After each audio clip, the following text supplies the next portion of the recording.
Hey, my name's Michael. I work here at Cullman Regional in the emergency room and have for about 2.5 years now. A little background, I was in the Army for 25 years as a combat medic, and I've seen a lot. See a lot of traumas come in and out of the ER here.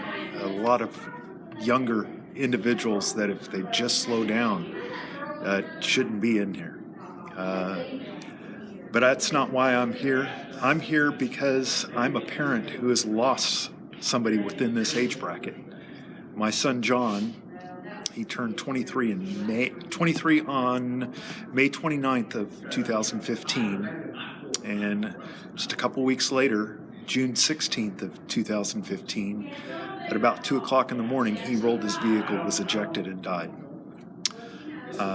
I was woke up at about 2:30 in the morning by a couple of his friends and banging on our door, and I immediately got dressed and went out, and they had said that John has been in an accident and needs our help, and so we're hoping that he needs to be pulled out of a ditch or something. So we went up and see sheriff's vehicles and West Point Fire Department, coroner's van, everybody already there, and I knew something was wrong. I was praying that John was going to be arrested in handcuffs in the back of that sheriff's vehicle, but that wasn't the case.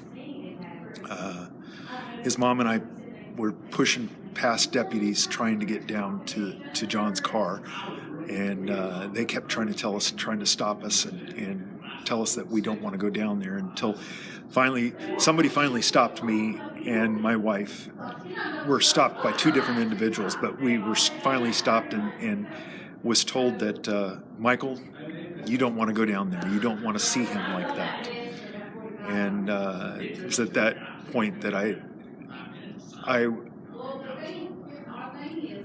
just could say that that's my son.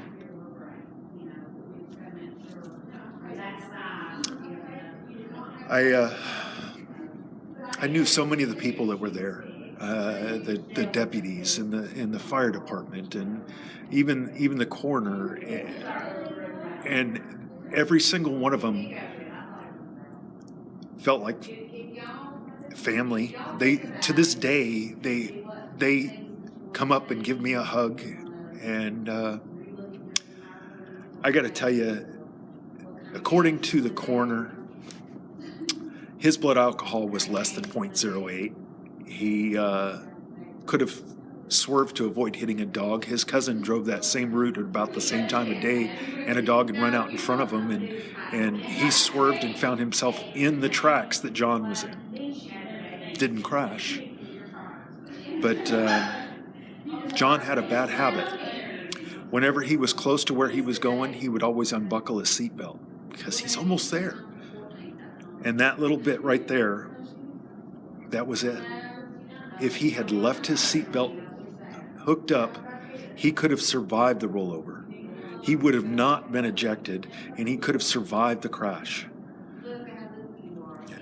Rural back roads, curvy back roads,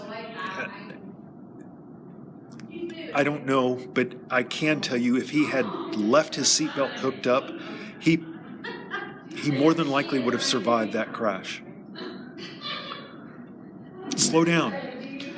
Keep your seatbelt buckled until you are in park in your driveway. Well, and John, I'm going to ask you this. People think that car wrecks are victimless crimes. In other words, you speed, you text, you don't buckle up, and you die. That's the end of it. But it's not, is it? No, sir. John has been in Alabama since January of last year, of 2015. January, and he had made tons of friends in that time period.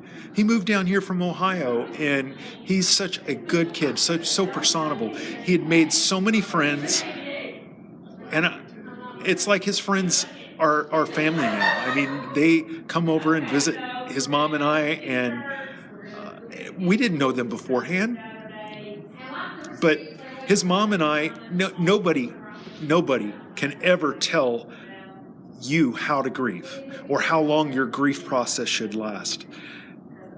grief is a very personal thing, and the grief from his friends is just as hard for them as the grief for me as a father. I can't tell them, well, you should be done and over it. He's been gone a year and a half. That's not right. Every grieving process is so personal. Even as his father, I can't tell somebody that was just a friend, well, get over it. That's not my right. My right is to grieve as a father. I don't have a right to choose what everybody else grieves as. But it is not a victimless act. Look at the people that are left behind. And as a father, I should not have to be burying my son.